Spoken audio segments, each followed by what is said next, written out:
देश की सबसे पवित्र और चुनौतीपूर्ण यात्राओं में से एक अमरनाथ यात्रा का आज से विधिवत शुभारंभ हो गया है। आज सुबह जम्मू के भगवती नगर बेस कैंप से बाबा बर्फानी के दर्शनों के लिए पहला जत्था पवित्र गुफा की ओर रवाना हो गया। इस यात्रा को लेकर श्रद्धालुओं में जबरदस्त उत्साह देखा जा रहा है। आइए जानते हैं कि इस बार की अमरनाथ यात्रा से जुड़ी पूरी खबर क्या है और सरकार की ओर से श्रद्धालुओं के लिए क्या खास इंतजाम किए गए हैं।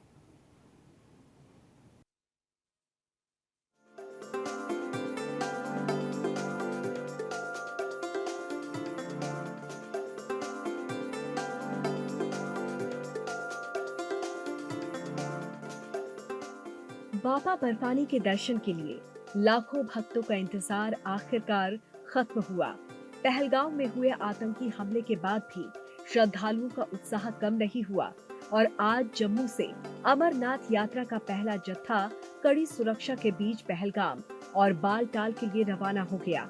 इस बार की यात्रा को लेकर सरकार और सुरक्षा बलों ने अभूतपूर्व तैयारियां की हैं। अमरनाथ यात्रा के लिए बुधवार को सुबह पहला जत्था जम्मू से रवाना हो गया। उपराज्यपाल मनोज सिन्हा ने भगवती नगर बेस कैंप से जत्थे को हरी झंडी दिखाकर रवाना किया। इस दौरान श्रद्धालुओं का जोश देखने लायक था। भक्त लगातार हर हर महादेव और बम बम बोले के जयकारे लगाते रहे। आधिकारिक तौर पर यात्रा की शुरुआत 3 जुलाई से होगी। वहीं पंजाब के पठानकोट से भी यात्रियों के जत्थे को रवाना किया गया। यहाँ से श्रद्धालु बालटाल होकर बाबा बर्फानी की गुफा पहुंचेंगे। दरअसल पहलगांव में 22 अप्रैल को हुए आतंकी हमले के बाद भी अमरनाथ यात्रा को लेकर भक्तों में अपार श्रद्धा और जोश देखने को मिल रहा है। बुधवार 2 जुलाई 2025 को जम्मू के भगवती नगर स्थित श्री अमरनाथ यात्री निवास बेस कैंप से पहला जत्था रवाना किया गया। जम्मू कश्मीर के उपराज्यपाल मनोज सिन्हा ने इस जत्थे को हरी झंडी दिखाकर रवाना किया। 38 दिवसीय ये यात्रा 3 जुलाई से आधिकारिक तौर पर शुरू होकर 9 अगस्त 2025 को संपन्न होगी। इस बार की यात्रा बेहद संवेदनशील मानी जा रही है, खासकर पहलगांव में हुए आतंकी हमले के बाद। हालांकि सरकार और सुरक्षा एजेंसियों ने श्रद्धालुओं की सुरक्षा के लिए पुख्ता इंतजाम किए हैं। सरकार ने क्या कदम उठाए हैं? बढ़ी हुई सुरक्षा। अमरनाथ यात्रा के दोनों मार्गों पारंपरिक 48 किलोमीटर नुनवान पहलगाम मार्ग और 14 किलोमीटर बालटाल मार्ग पर सुरक्षा का अभूतपूर्व इंतजाम किया गया है। लगभग 600 अतिरिक्त अर्धसैनिक बलों की कंपनियों की तैनाती की गई है, जो अब तक की सबसे बड़ी तैनाती है। मल्टी लेयर्ड सुरक्षा ग्रिड। सेना, केंद्रीय सशस्त्र पुलिस बल, सीआरपीएफ और जम्मू कश्मीर पुलिस द्वारा एक मल्टी लेयर्ड सुरक्षा ग्रिड स्थापित किया गया है। तकनीकी निगरानी। पूरी यात्रा को सीसीटीवी कैमरे की निगरानी में लाया गया है। साथ ही पहली बार पहलगाम और बालटाल दोनों मार्गों पर फेशियल रिकॉग्निशन सिस्टम यानी कि FRS लगाए गए हैं। इसकी मदद से 19 जून को आतंकी संगठनों के 2 ओवरग्राउंड वर्कर्स को भी गिरफ्तार किया गया है। No fly zone. यात्रा मार्गों को नो फ्लाई जोन घोषित किया गया है, जिसका मतलब है कि इन इलाकों में किसी भी मानव रहित हवाई वाहन या ड्रोन के इस्तेमाल पर पूर्ण प्रतिबंध है। अनिवार्य काफिले में यात्रा।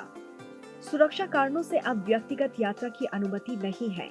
सभी तीर्थयात्रियों को सरकार द्वारा निर्धारित सुरक्षा काफिलों में ही यात्रा करनी होगी। राष्ट्रीय राजमार्ग 44 पर भी सीसीटीवी निगरानी के साथ कड़ी सुरक्षा रहेगी। Tracking card.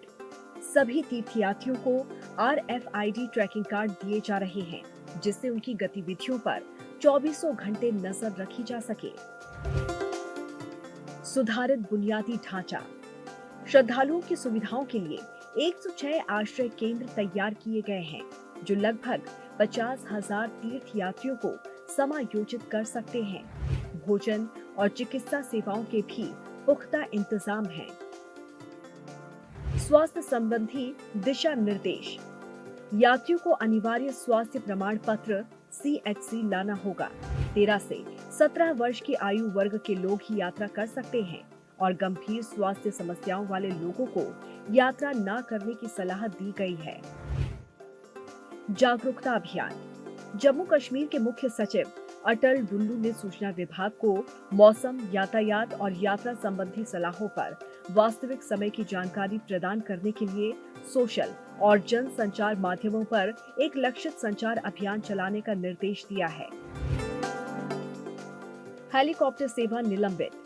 हाल ही में हुए हेलीकॉप्टर दुर्घटनाओं और सुरक्षा चिंताओं के कारण इस वर्ष हेलीकॉप्टर सेवा निलंबित कर दी गई है। अमरनाथ शिवलिंग एक प्राकृतिक बर्फ से बनी संरचना है जिसे हिमानी शिवलिंग कहा जाता है। अमरनाथ गुफा समुद्र तल से लगभग 3,888 मीटर की ऊंचाई पर है। ये गुफा उत्तर मुखी है जिससे सूरज की सीधी रोशनी बहुत कम पहुंचती है। यही वजह है कि गुफा के अंदर का तापमान 0 डिग्री से नीचे बना रहता है, जिससे बर्फ आसानी से जमती है। आसपास के ग्लेशियर से आने वाला पानी लगातार गुफा की छत से टपकता रहता है, जिससे धीरे धीरे शिवलिंग बन जाता है। ये वैज्ञानिक रूप से स्टेनग्लेमाइट कहलाता है। बाबा बर्फानी भक्तों का वो संगम स्थल है जहां ईश्वर के इस अकल्पनीय दर्शन के आगे साइंस भी फेल हो जाती है। शायद इसीलिए पहलगाम में घटी उस दिल दहला देने वाली घटना के बाद भी बाबा बर्फानी के लिए भक्तों में आस्था की कोई कमी नहीं आई और वो हर बार की तरह चल पड़े हैं बाबा के इस अद्भुत दर्शन के लिए।